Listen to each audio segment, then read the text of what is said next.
যে এসআইআরের মাধ্যমে মানুষকে হয়রান করে, মানুষের কাছে এমন কিছু ডেটা চাওয়া হবে যে মানুষ দিতে পারবে না। এই পশ্চিমবঙ্গের আপামর জনসাধারণ, বিশেষ করে মুসলিম সম্প্রদায়ের মানুষ, খেটে খাওয়া মানুষ, তারা চাষবাস করেন, তাদের জমি জায়গা রয়েছে, তাদের কাছে জমির দলিল রয়েছে, পর্চা রয়েছে, সেইগুলো নথি হিসেবে নেওয়া হচ্ছে না। মানে কি, তারা ইন্টেনশনালি এই সম্প্রদায়কে বাদ দিতে চাচ্ছে।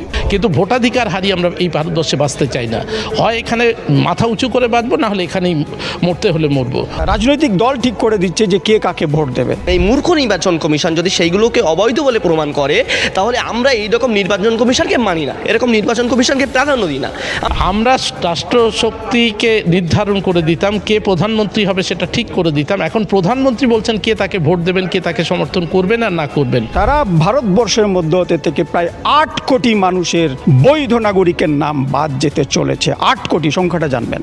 এইভাবে আমাকে নাগরিকত্ব কেড়ে নেওয়া হবে, আমার ভোটাধিকার কেড়ে নেওয়া হবে, এটা তো কোনো মানুষ মানতে পারে না। কেন একটা বৈধ নাগরিকের নাম বাদ দেওয়া হবে?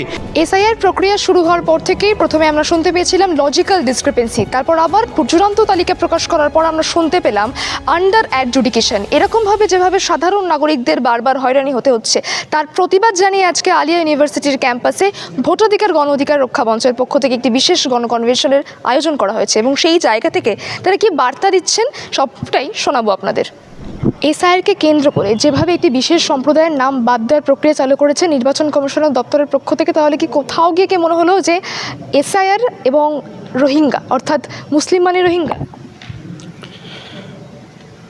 যারা মানে এই দেশের পলিটিশিয়ান, তাদের বক্তব্য শুনে তো তাই মনে হচ্ছে যে যাদের ভোটার লিস্ট থেকে নাম বাদ যাচ্ছে বা আন্ডার অ্যাডজুডিকেশন হচ্ছে, তাদেরকে আগে থেকেই তারা ডিক্লেয়ার করে দিচ্ছে এরা রোহিঙ্গা। আমরা প্রথম দিকেই শুনেছি একজন বিরোধী দলের নেতা বলেছিলেন যে 1 কোটি রোহিঙ্গাকে আমরা বাদ দিয়ে দিয়েছি।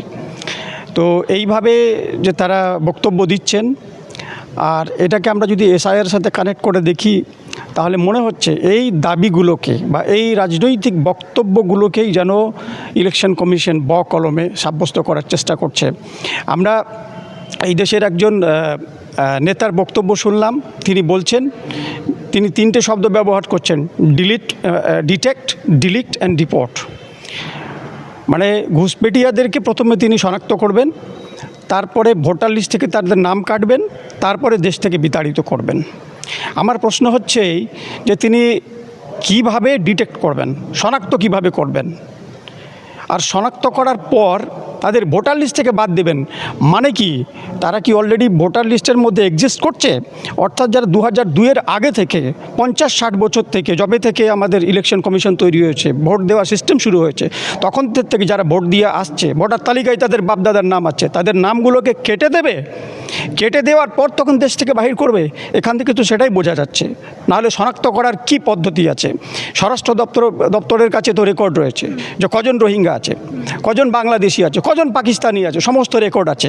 তা সত্ত্বেও তারা এই ধরনের কথা বলছেন, ডিটেক্ট करेंगे उसके बाद ভোটার লিস্ট से नाम निकाल देंगे, उसके देश से निकाल देंगे। তার মানেই তো হচ্ছে যে এসআইআরের মাধ্যমে মানুষকে হয়রান করে, মানুষের কাছে এমন কিছু ডেটা চাওয়া হবে যে মানুষ দিতে পারবে না।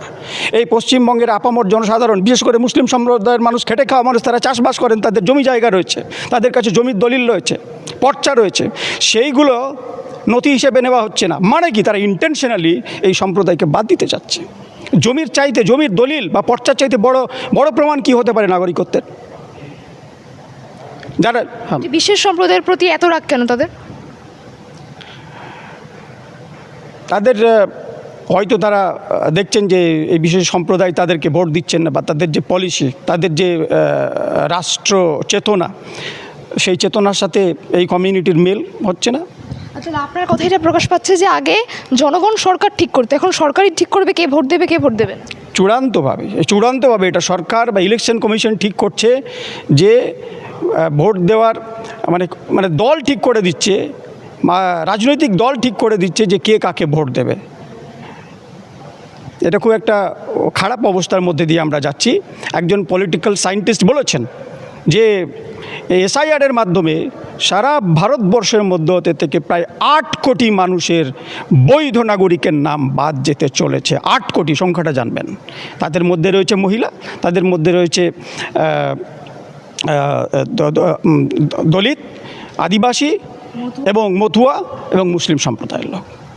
নির্বাচন কমিশন দপ্তর থেকে যে প্রক্রিয়া শুরু করা হয়েছে বৈধ ভোটারদের নাম বাদ দিয়ে দেওয়া, তাহলে কি মনে হচ্ছে কোথাও গিয়ে কি বিজেপি যে কথাটা বারংবার করে বলে এসেছিল যে 1 কোটি রোহিঙ্গার নাম বাদ যাবে, কোথাও কি সেটা বাস্তবায়িত হচ্ছে বলে মনে হচ্ছে? এখনো পর্যন্ত তো ওরা ওদের পরিকল্পনা অনুযায়ী সেই দিকেই নিয়ে যাচ্ছে। এখনো 1 কোটি 20 লক্ষ 24 লক্ষ মানুষের নাম তো তারা বাদ দিতে তৎপর। কাজেই তাদের যে নীল নকশা ছিল সেই নকশা ধরেই তারা কাজ করছেন। আমাদের কোনো কথাই তারা শুনছেন না। এমনকি সম্ভাব্য যে বিচার ব্যবস্থা, সেই বিচার ব্যবস্থাকেও তারা বুড়ো আঙুল দেখাচ্ছেন অথবা ভুল বুঝিয়ে তাদের উদ্দেশ্য সিদ্ধ করতে চাইছেন, তাদের লক্ষ্যে উপনীত হতে চাইছেন। আচ্ছা, আপনার নাম কি আন্ডার অ্যাডজুডিকেশনে এসেছে? অবশ্যই, হ্যাঁ, আন্ডার অ্যাডজুডিকেশন আছে। আমি সব তথ্য নথিপত্র দিয়েছিলেন? সমস্ত, আমি মাধ্যমিকের সার্টিফিকেট দিয়েছি, আমার পাসপোর্ট ছিল, পাসপোর্ট দিয়েছি, অন্যান্য ডকুমেন্টস যেটুকু ছিল সেটাও দিয়েছি, আধার কার্ড, প্যান কার্ড, যা একটা নাগরিকের থাকা স্বাভাবিক, তার সবটাই আমি ওদেরকে দিয়েছিলাম। হিয়ারিংয়ে ডেকেছিলাম? হ্যাঁ, হিয়ারিংয়ে ডেকেছিলাম এবং আমি সশরীরে সেখানে উপস্থিত ছিলাম। সেখানে কি বলা হয়েছিল? বলা হয়েছিল কোনো ব্যাপার না, এটা লজিক্যাল ডিসক্রিপেন্সি, ওরা জাস্ট ডাকার জন্য ডেকেছেন, নামগুলোকে ঠিক করে নেওয়া হবে, আপনার ডকুমেন্টসের ভিত্তিতে কোনো অসুবিধা নেই, আপনি চলে যান, সব ঠিক হয়ে যাবে। এই যে একটি বিশেষ শ্রেণীর উপর বারংবার করে আক্রমণ করা হচ্ছে মুসলিম সম্প্রদায়ের উপর, এটা কি ইচ্ছাকৃতভাবে করা হচ্ছে? এটা তো ওদের রাজনৈতিক এজেন্ডা। আক্রমণ ওরা নানাভাবে করেছেন, সেই করাটা ঠিক আছে, এতদিন পর্যন্ত আমরা টলারেট করে এসেছি। কিন্তু এভাবে নাগরিকত্ব কেড়ে নেওয়া, ভোটাধিকার কেড়ে নেওয়া, আমাকে রাষ্ট্রীয় বিভিন্ন সুযোগ সুবিধা থেকে বঞ্চিত করে তারা তাদের রাজনৈতিক এজেন্ডার মধ্যে রেখেছেন। ঠিক আছে, একটা লেভেল পর্যন্ত এটাকে টলারেট করা যায়, কিন্তু এইভাবে আমাকে নাগরিকত্ব কেড়ে নেওয়া হবে, আমার ভোটাধিকার কেড়ে নেওয়া হবে, এটা তো কোনো মানুষ মানতে পারে না। আমি অন্তত 4 প্রজন্ম 5 প্রজন্ম ধরে এই বংশে এখানে বসবাস করছি। এই মাটির সঙ্গে আমার পূর্বপুরুষের মাটি বা হাড় মিশে রয়েছে। আমাকে বেনাগরিক প্রতিপন্ন করা, আমাকে রোহিঙ্গা প্রতিপন্ন করা, রোহিঙ্গা যারা আছে ওরা ধরে দেখাক না। রোহিঙ্গা মানে ওরকম হাওয়ায় কথা ভাসিয়ে দেওয়ার কী প্রয়োজন? কে কোথায় রোহিঙ্গা সেটা তারা নিশ্চিত করে বলুন।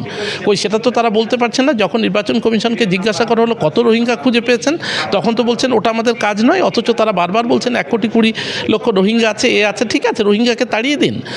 আমি এই দেশের মানুষ, এই দেশের মাটির সঙ্গে, আমার রক্তের সঙ্গে আমি মিশে রয়েছি।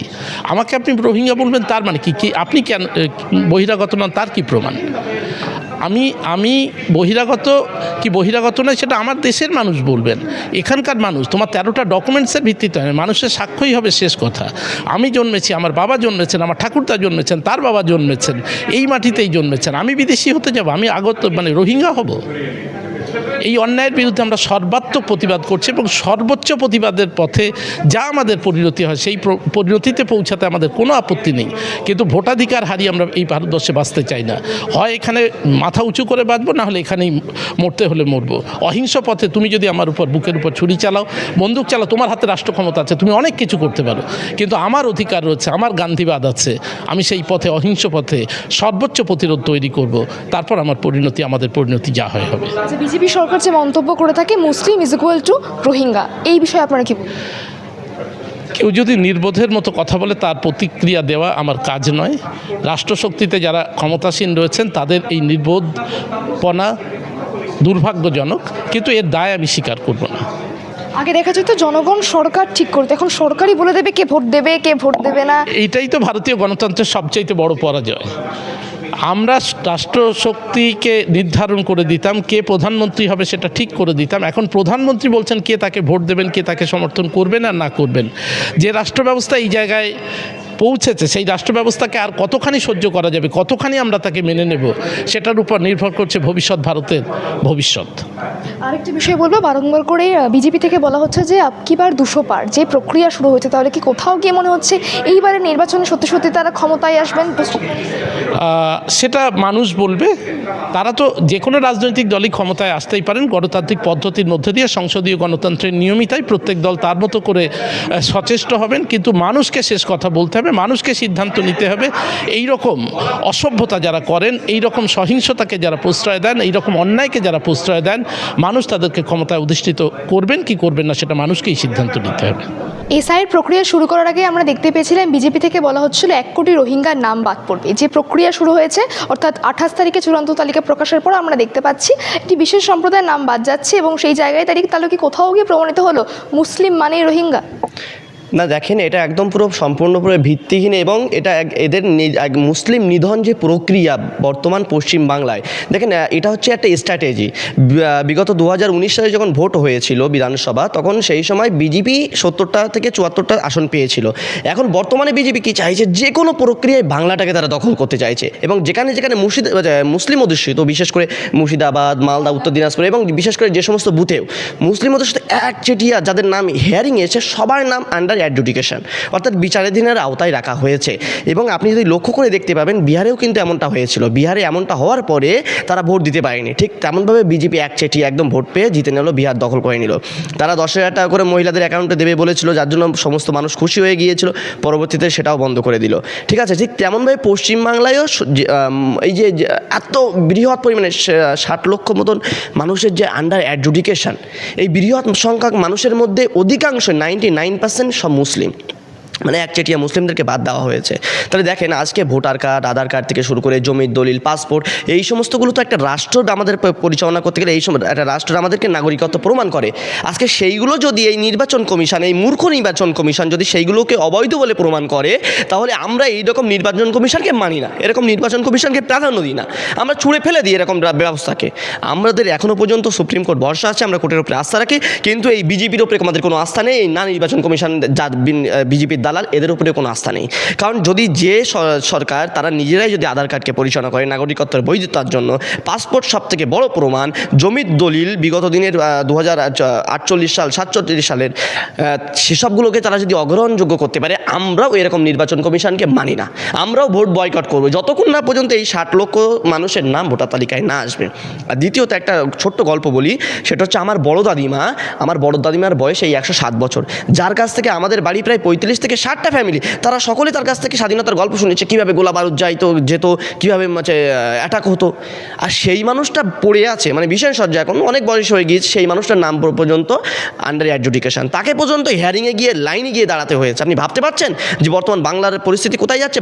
বাংলা কেন, পুরো ভারতবর্ষের পরিস্থিতি, পুরো ভারতবর্ষে আজকে এসআইআর নাম করে সাধারণ মানুষকে যেভাবে হয়রানি করা হচ্ছে, আপনি একবার ভেবে দেখুন। কম্পিউটার দোকানের লাইনগুলো দেখুন না, মানুষের খাওয়া ঘুম নেই, মানুষ শুধু কম্পিউটার দোকানে ছুটছে, তাদের মানে শুধু এখন অস্তিত্ব রক্ষার লড়াই হয়ে দাঁড়িয়েছে। সুতরাং আমরা আজকে এই যে কনভেনশন হচ্ছে, আপনারা দেখতে পাচ্ছেন, এখানে সমস্ত পশ্চিমবাংলার বুদ্ধিজীবী মানুষ এবং সমস্ত অরাজনৈতিকের বড় বড় পোস্ট হোল্ড করে, বিভিন্ন প্রফেসর থেকে শুরু করে বড় বড় ব্যক্তিত্ব, তারা সবাই আজকে এক জায়গায় হয়েছি। আমাদের একটাই দাবি, যতক্ষণ পর্যন্ত নির্বাচন কমিশন এই 60 লক্ষ মানুষের বৈধ ভোটারকে বাদ দিচ্ছে, অর্থাৎ এই যে আন্ডার অ্যাডজুডিকেশনে রেখেছে, যতক্ষণ পর্যন্ত সঠিক তাদের ভোটাধিকারে নাম তোলা হবে, ততক্ষণ আমরা ভোট কোনোভাবেই হতে দেব না। আমাদের দাবি একটাই, যে এদেরকে নাম তুলতে হবে।